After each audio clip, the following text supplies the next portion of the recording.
Hello everybody, my name is Sergey Baklikov. You're watching my video blog, already a traditional Sunday night live, which I started as just a questions and answers several months ago. But for the last weeks, to make it a little bit more different and interesting, I began to review all the main news from Russia for a week. So I summarize everything what happens in Russia during the week and talk about the most significant and interesting news. So let's get it started today. Today is the 17th of May 2020. Okay, the first scene. And no doubt the main news this week in Russia was an absolutely unexpected and contradictory decision of the president of Russia, Vladimir Putin, to finish so-called non-working holidays in Russia, which is literally means the end of lockdown, actually. Because here in our country, lockdown was never officially called as lockdown or quarantine or emergency modes, but it was called non-working holidays with a self-isolation regime. Non-working holidays in Russia began at about 25th of March 2020.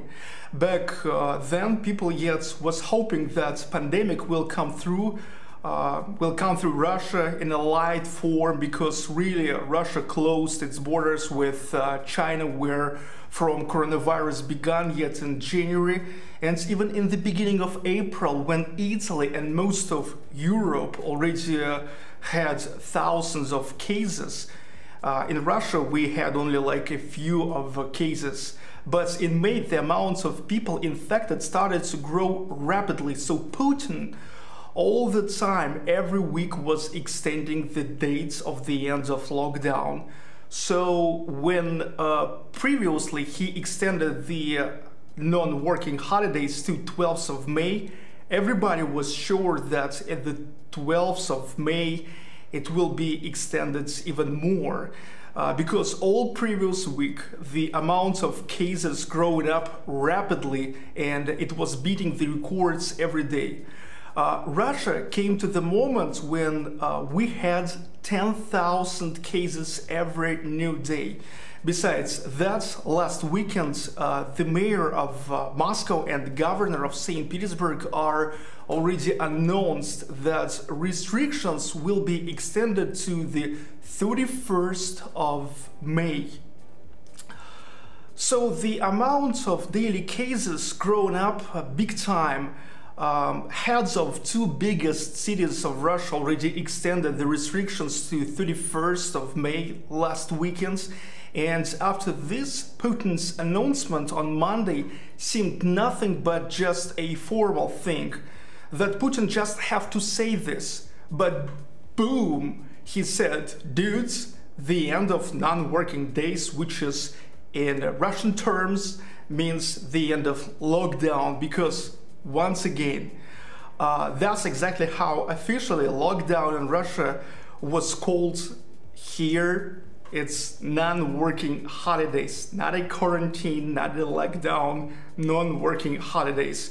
So that's why it was absolutely unexpected and contradictory to the progression of daily cases in Russia and to what the heads of Moscow and St. Petersburg announced just a day before the Putin's announcement.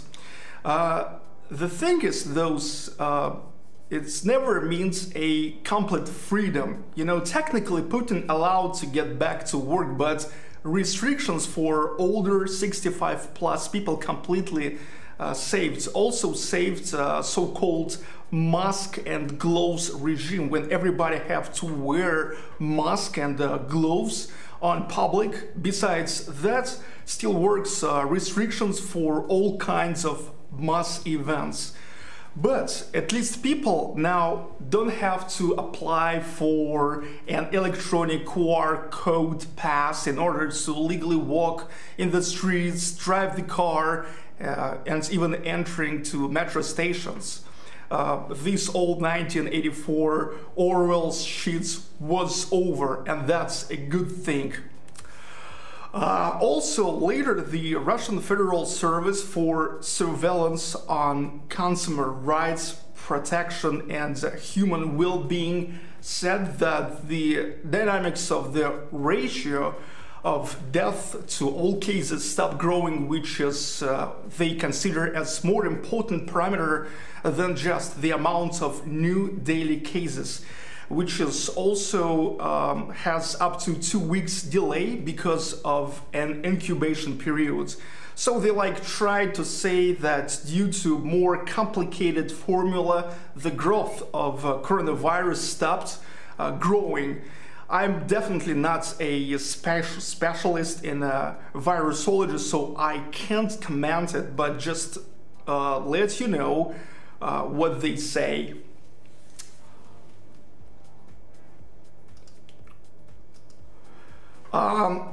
Anyway, what about just an ordinary Russian people whose reaction I learned during all of this week? I can say that most of people met this in a positive way, because for 50 days of lockdown, people are not only tired of sitting home and to feel like in an electronic prison in their own homes, but what's more important, got their wallets pretty tight. Here it's important to say that for all the time of non-working holidays, the Russian government never supported the people. It was not like in some other countries where people just were getting a direct compensation from the government. People were asking for the support, so as so-called liberal opposition, of course, but still there was not any payments from the government, except one, but about it later. So people, after all, now are positive, at least about getting possibility to get back to work. Actually, what Putin did now is let all go in a free fall, or in a free flight. If you want to work, go for work. If you are scared of coronavirus, you may stay home. And people started to work and to walk. On Tuesday, I filmed the video walking Moskovsky Prospect, Moscow Avenue of St. Petersburg, and you could see how many cars there was. I can confirm that it was the first time since pre-coronavirus days when I saw so many cars and even jams, traffic jams. People now can work, walk in the streets and in the parks, not only next to their houses, to buy the groceries or work with pets. The only thing that they have to wear masks and gloves. The fine for not wearing it is 4,000 rubles in St. Petersburg, which is about 60 bucks. After this announcement of Putin, the Republic of Bashkortostan, which is my homeland, were the first ones who immediately removed most of restrictions, and then it is spread most of Russia, most of Russian regions. So here I changed the scene.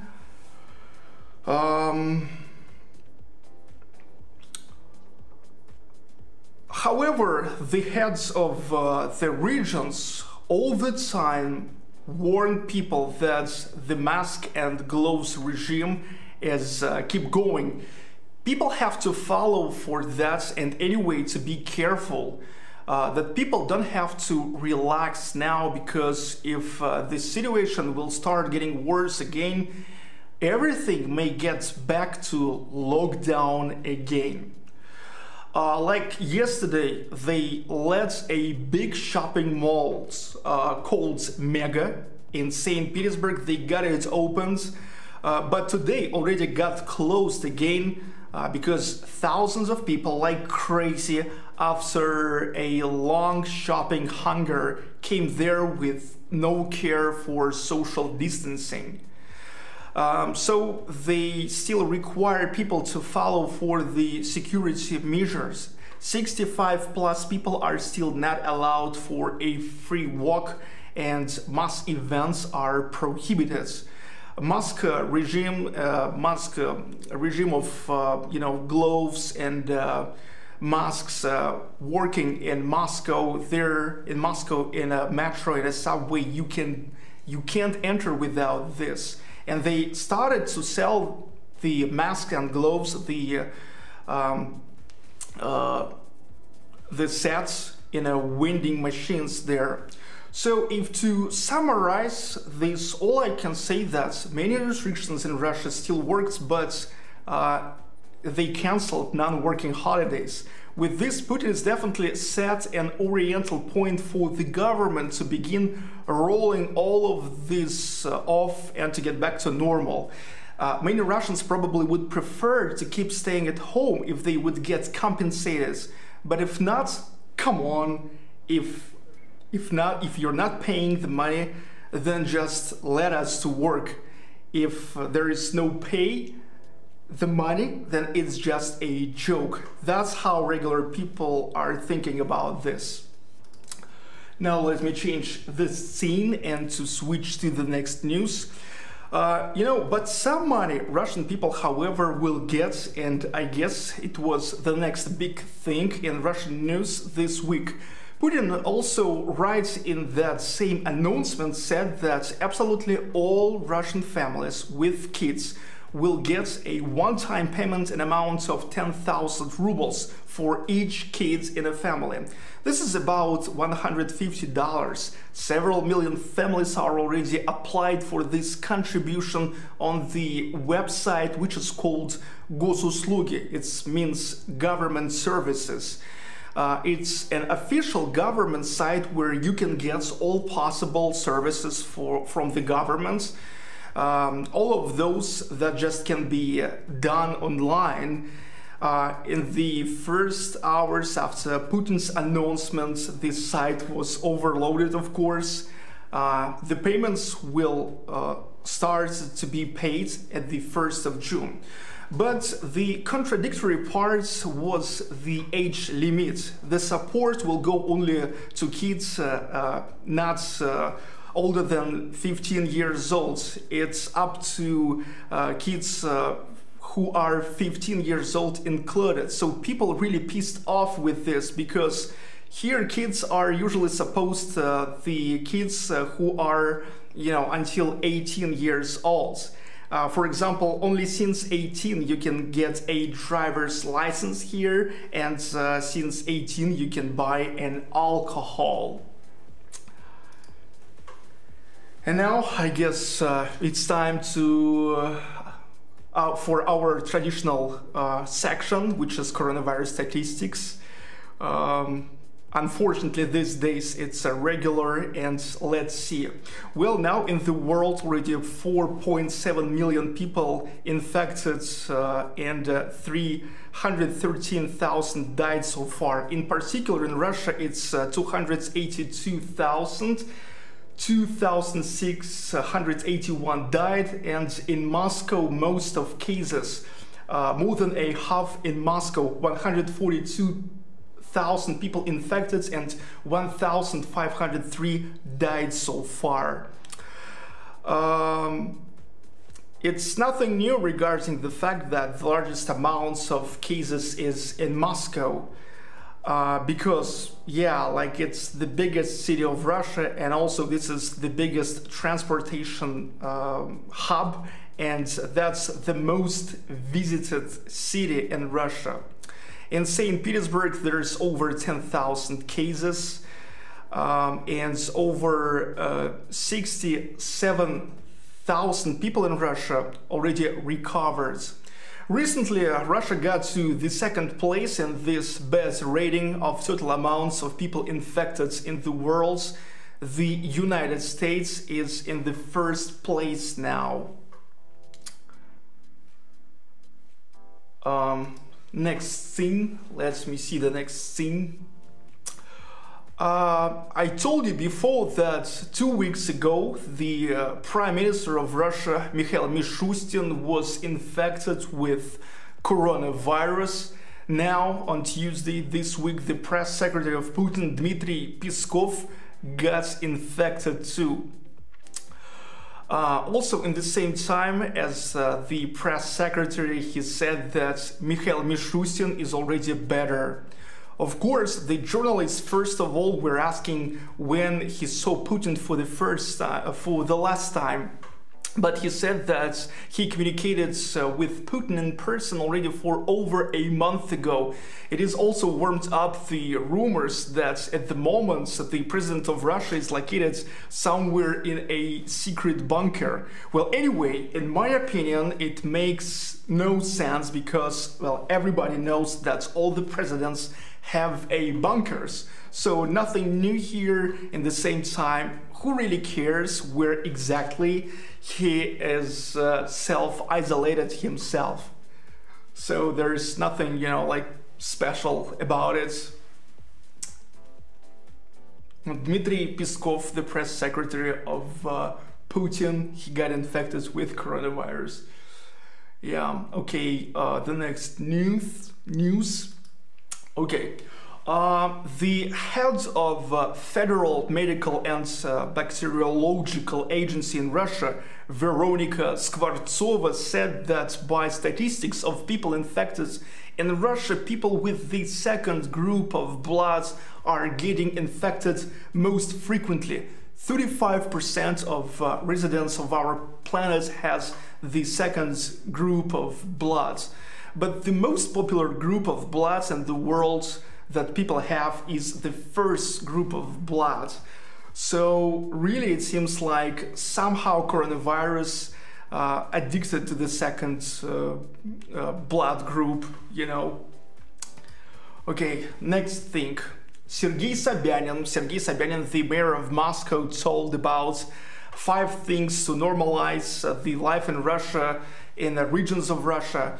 He told them on a conference with Putin this week. First is the responsibility of employers who are not getting allowed to open their enterprises again. They maximally have to provide the security for their workers, not to let an infection to go viral in the working places. Second is the responsible behavior of all people, just all people. Must be there a new culture of behavior which will suppose a maximal care about an own health and the health of those who are around. The third thing is a strict following for a quarantine measures by those who are coronavirus infected. Fourth is to increase a mass testing and an early detection of a frigging COVID-19.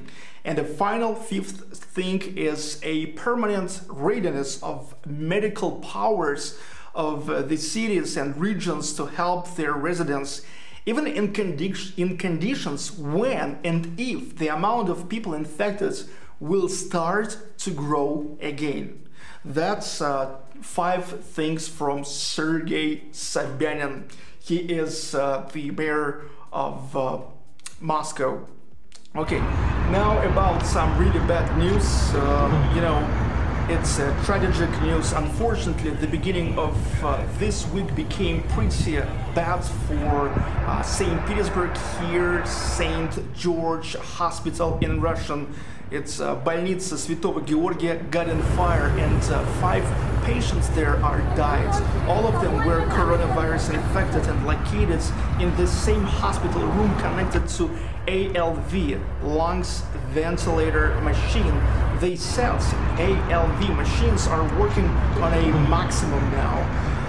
One of them got overloaded and caused a fire. In the same time, it is stated that ALV was new and supplied just in the beginning of May.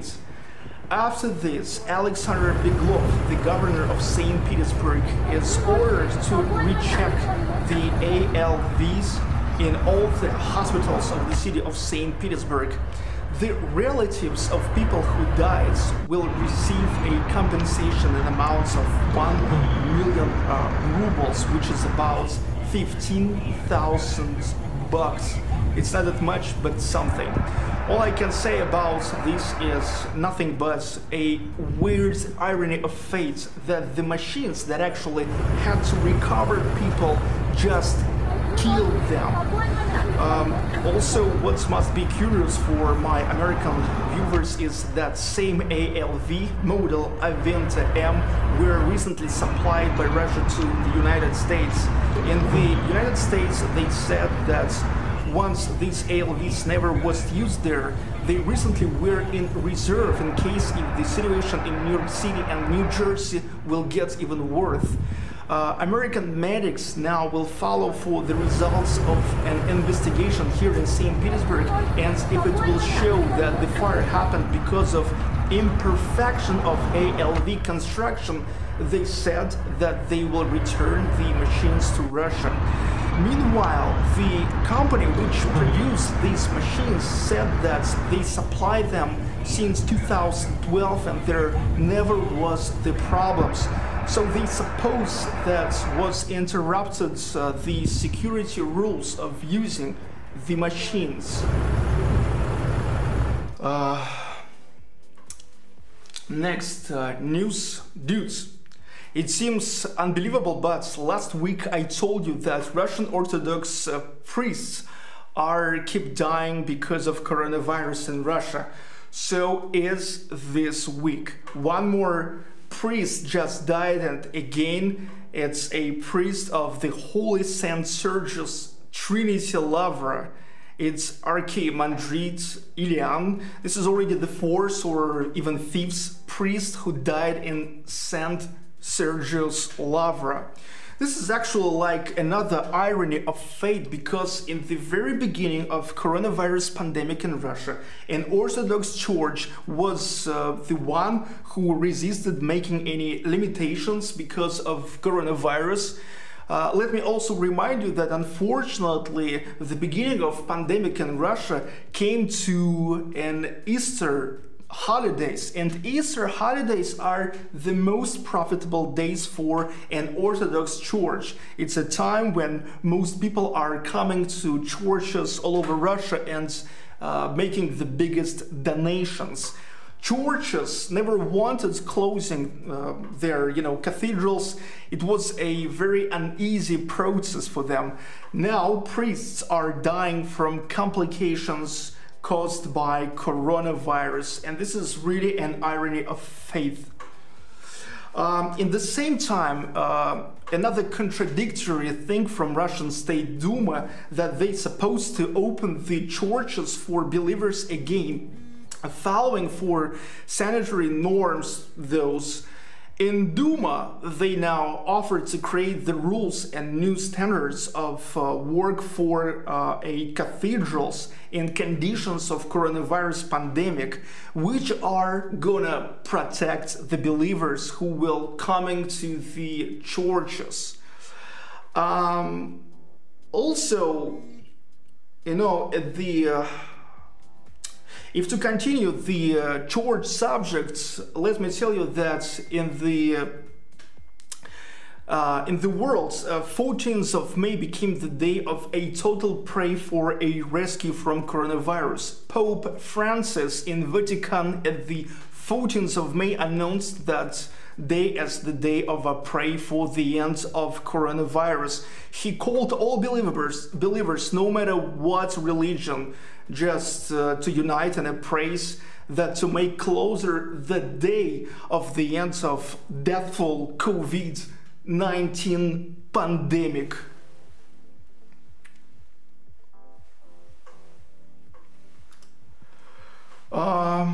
Next news. Yeah, more people died of alcohol during pandemic. Let's now get back to Russian news. Unfortunately, in terms of coronavirus, I have to continue telling about bad news, bad things. This week, the head of Ministry of Health said that during lockdown in Russia, growing up the death from drinking and alcohol. Well, unfortunately, it's a fact that all over the world there's always a parts of people who can do nothing but just drinking and can't stop drinking when they have nothing more to do. He also recalls about an idea to increase an age limit to sell alcohol from 18 to 21 years in Russia. Now in Russia you can buy an alcohol since 18 years old. But I really don't think that mostly dying now young people from 18 to 21. I think it is mostly we older alcoholics who already used to have a problem with health and with alcoholism. I mean, anyway, the idea of increasing the age limits for selling an alcohol from 18 to 21 is okay, but it's just inappropriate in this context when we talk exactly about this, because now I'm sure that mostly dying the guys who already were an alcoholics.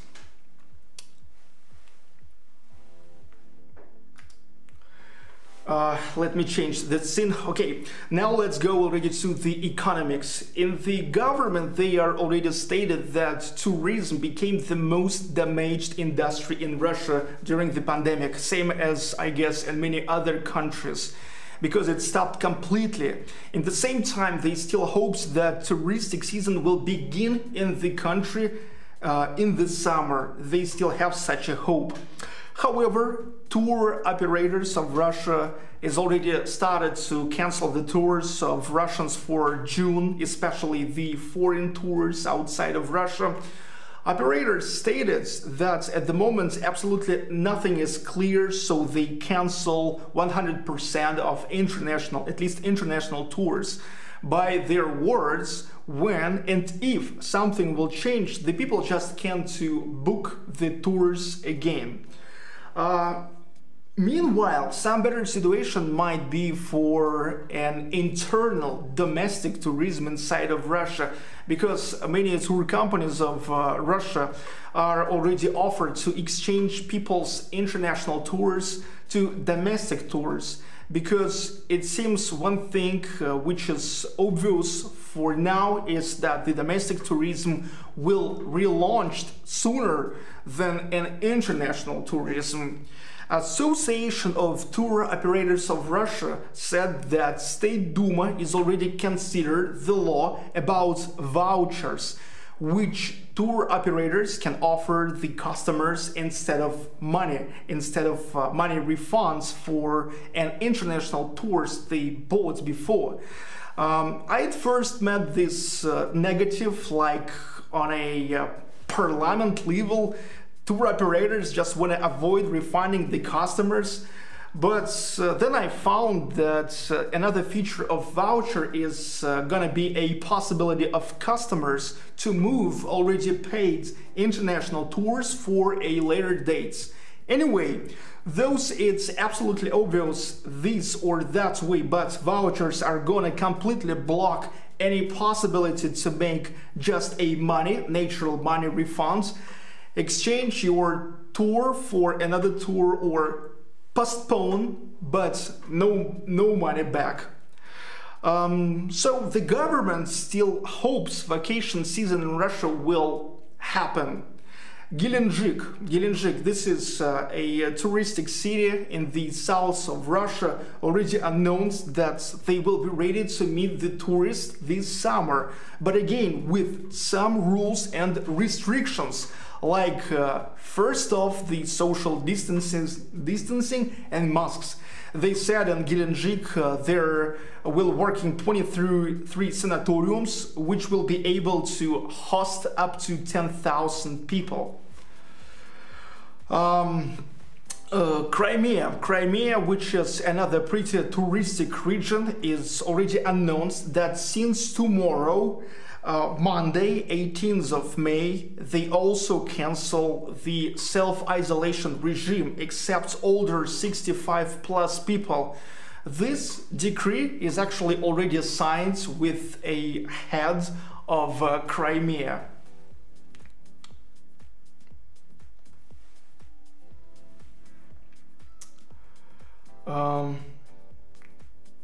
Next.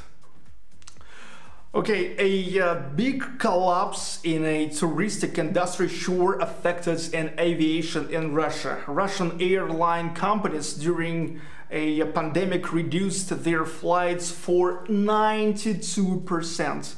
92%. But the governments will give almost 24 billion rubles to support an airline companies. 24 billion rubles, almost like $1/3 of $1 billion. These are subsidies from the federal budget, which an airline companies can spend for its salaries, payments for an airplane parkings, operating activities, and property maintenance. Well, actually, to support their company and to keep it going. The Minister of Transportation of Russia said that international flights can be opened in the summer. Same several weeks ago, said the press secretary of an Aeroflot, the biggest airline company in Russia since USSR times. But here important to notice, the thing will depend on not only on Russia but on other countries. So it's absolutely obvious that flights to some countries will be relaunched faster than to others. Depends on terms of the restriction removals of each certain foreign country. What else?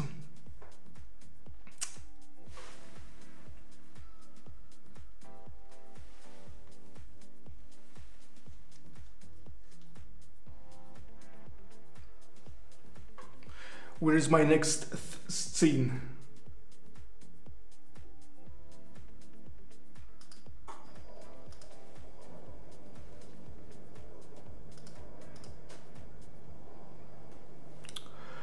Okay, the minister also said that if things will go by worst scenario, pre-coronavirus volume of flights may drop down to 75% within a year and completely recover only in September 2021.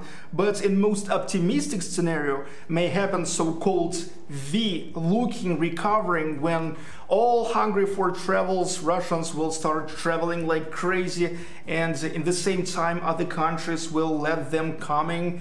And such the most optimistic scenario, pre-COVID volume of flights can get back to normal already in the end of this year. But of course, well, you can't expect the most optimistic scenario.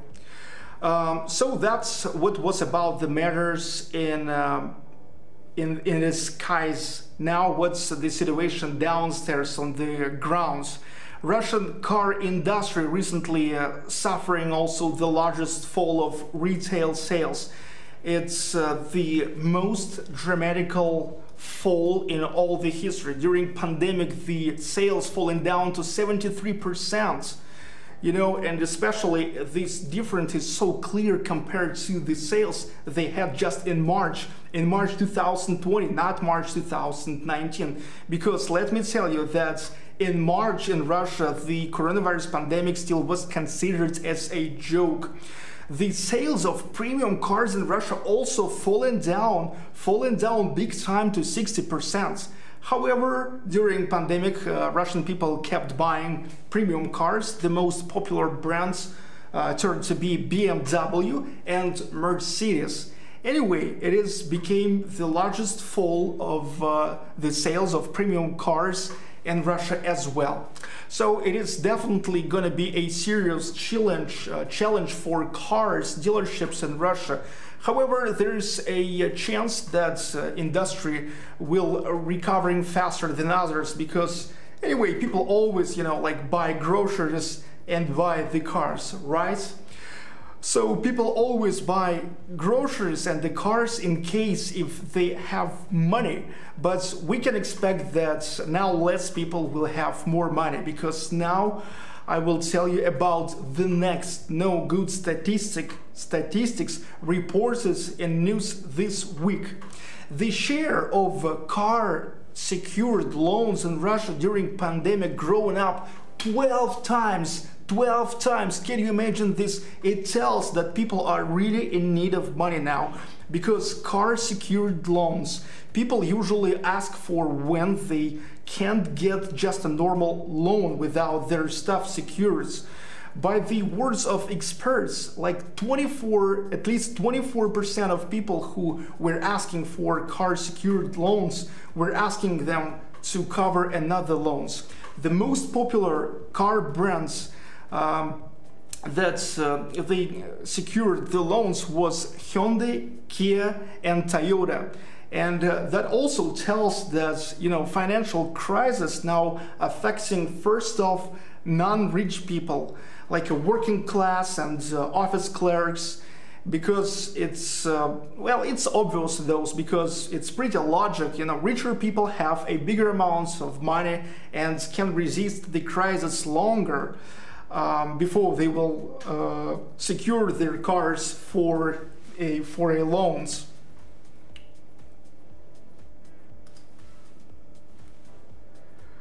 And now another pretty big news. Now it's very important news. This week, State Duma of Russia accepted an additions for voting rules of the elections.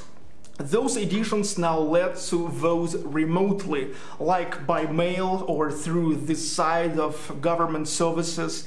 It has made many people too concerned about it, because many people are thinking that when something happens remotely, there's more maneuvers to fake the votes.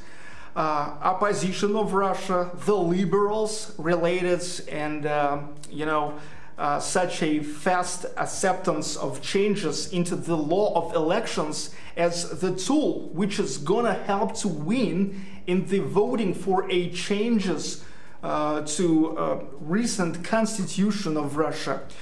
Let me tell you that right before coronavirus pandemic here in Russia, one of the biggest political things was a new constitution of Russia. Many people were opposite the changes of constitution. There's many different changes, but the most contradictory change is an Article 81, which is literally setting the terms of President of Russia to 0. So it's like a new constitution, blank list, some kind of new country, and a new chance for Putin to participate in elections. The referendum had to be at the 22nd of April, but pandemic screwed this up big time. Nobody knows how long it's gonna take before everything will get back to normal, but the question with a new constitution is opened and it have to be closed. In this situation, it is really seems logic the government is trying to provide the elections for a new constitution in terms of pandemic, in particular with the remote voting. But it's interesting to mention that in the same time, these changes of the electing rules, they said that not gonna work for the voting for constitution. But here, you know, always need to be skeptical, because one thing when they are saying this now, another thing how it really will be. So here is just need to wait. It's obvious this theme will not go anywhere, and we yes will hear many new things about it. I sure will follow for this pretty important subject. It's very important. It's constitution, come on, so definitely I will follow for this. Now, another interesting news that was here in Russia. Well, okay, in the same time, now State Duma considers another interesting law, the law to punish a rude officials, douchebags on their working places. I can say that definitely I support this law, because yes, it's a fact that many officials, like the government workers, feeling like they are the masters.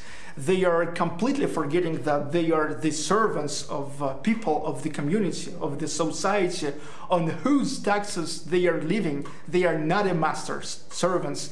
And when people comes to them for an assistance, for them to make work they have to do, they often act like a real douchebags. They bringing people down with their behavior just because often there is no alternative. I mean, many government services can be made in only certain government's office. State Duma now consider to disqualify for up to 1 year of work after a first complaint. If there will be repetitive complaints, it can be up to 2 years, and also the money fine up to 150,000 rubles, which is about $2,000.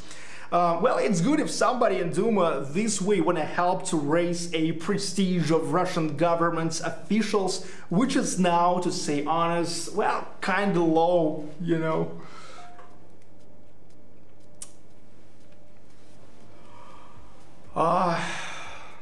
What else? Let me see. Another bad news is for schoolboys and schoolgirls in Russia. Now the Ministry of Education decided to make the school prom parties in online modes. I guess no need to mention it is all about the coronavirus and blah blah blah. But damn, I really feel sad for all those schoolboys and girls who will not have a traditional prom party, because believe me, you may love or not really love the school, but I mean the lessons and stuff, but for almost everyone the prom parties are always staying as one of the most significant and bright events of life, which will bringing back a good and funny memories for a whole life, that's for sure. And now these guys actually, they will not have it. They will have just, you know, like just a you know, parody, frigging parody. Russian Football Premier League officially will be relaunched at the 21st of June. Important to say that now the teams will be allowed to make not 3 as usual, but 5 changes during the game. Normally there's always was only 3 changes available in the game. The game will be played without the viewers for a while. The teams which will take 2 last places, 15th and 16th, however, will stay in Premier League this season, because, you know, season like screwed up. It's not like a full-length season, you know. Drastic choices. Thanks. Привет, мой друг. Привет. Thank you. Now about sanctions. This week the General Secretary of the United Nations, Antonio Guterres, is supported an offer of Russian Foreign Affairs Committee addressed to the politicians in the United States and European Union about cancellation of a one-side sanctions against Russia on a background of pandemic. Guterres is thinking that in order to overcome crisis, there must be an international partnership, but in my opinion, for now, it's only talks. Only some kind of declaration of intentions, but no more than that. I don't take it too serious for now, but there was such a news, just wanted to tell you about this.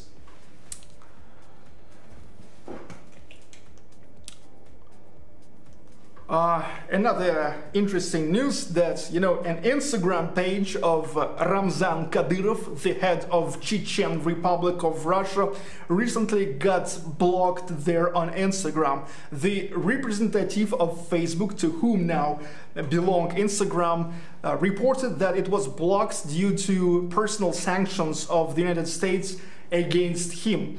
As Facebook is an American company, he says, it's acting in a frames of the sanction laws of the United States. Yeah, so that's how it works. Also, in terms of sanctions, Vladimir Zelensky, the president of Ukraine, signed a decree to extend the ban of Russian sites and social networks on the territory of Ukraine for 3 more years. The document demands the Ukrainian internet providers to block and access to Russian sites.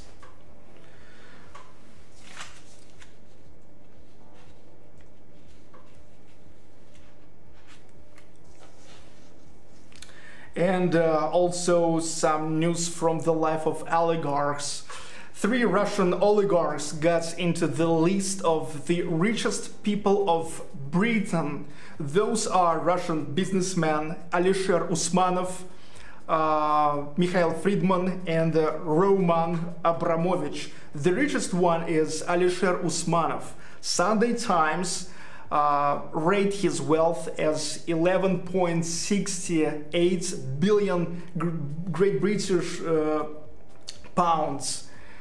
And recently, by the way, he transferred 118 million pounds to Russia to fight against the coronavirus pandemic. Then there goes Mikhail Friedman, and the poorest one out of them is Roman Abramovich with 10.16 billion of Great Britain pounds. But the richest in Great Britain now is James Dyson, an inventor and the founder of Dyson Company. And I guess the final interesting news is about residentship for real estate. If you're always wanted to move to Russia, there's maybe now no better time for this. With notoriously hard to navigate bureaucracy, foreigners have long been put off moving to Russia, and many have gone elsewhere. Now things are changing. A new proposal from Russia's Ministry of Economic Development will allow foreigners to obtain a residence permit after purchasing real estate. According to Russian newspaper Izvestia, the bill has been designed to help boost the economy by attracting investors from abroad, and could come into force as early as July 2021. A long-time frustration of foreigners in Russia has been the need to regularly leave the country to obtain a brand new visa, and for many, getting a residence permit has seemed an impossible task. This new law would streamline the process significantly. According to a statement from the ministry's press service, the new law is intended to stimulate investment and simplify foreigners' access to the country. In this regards, the Ministry of Economic Development has developed a draft law aimed at improving the legislation governing the issues of obtaining a residence permit in Russia by foreign citizens for economic reasons. That's what the ministry says. As yet, it is unknown what the criteria will be for obtaining the residency, and the ministry told to the Izvestia newspaper that this would be decided by the federal government. Igor Yushkov, an expert at Moscow's Finance University, speculated that the minimum investments would vary by region, with some areas likely being as low as 1 million rubles, which is now like $13,500. Acquiring residency when buying property is common practice, you know, in many other European countries. For example, in Spain, a purchase of like €500,000 enables a family to gain residency. In other countries such as Cyprus, property investment is enough to acquire a brand new passport. This liberalization of policy is a part of a new trend of Russian openness. In recent years, the country has simplified its visa process and introduced electronic visas for citizens of certain countries. The simplification of policy has even extended to citizenship, with Russian President Vladimir Putin recently signing a law to allow foreigners to apply without renouncing their existing nationalities. This is definitely a good possibility for those foreigners who once obtain the permanent residency in Russia just with buying a property. Okay, that's mostly all the news for today that I wanted to tell you. Hope you enjoyed. Dudes. Now let me see the chat. Thank you all for watching. Hope you really enjoyed this new news blog. I will keep making this.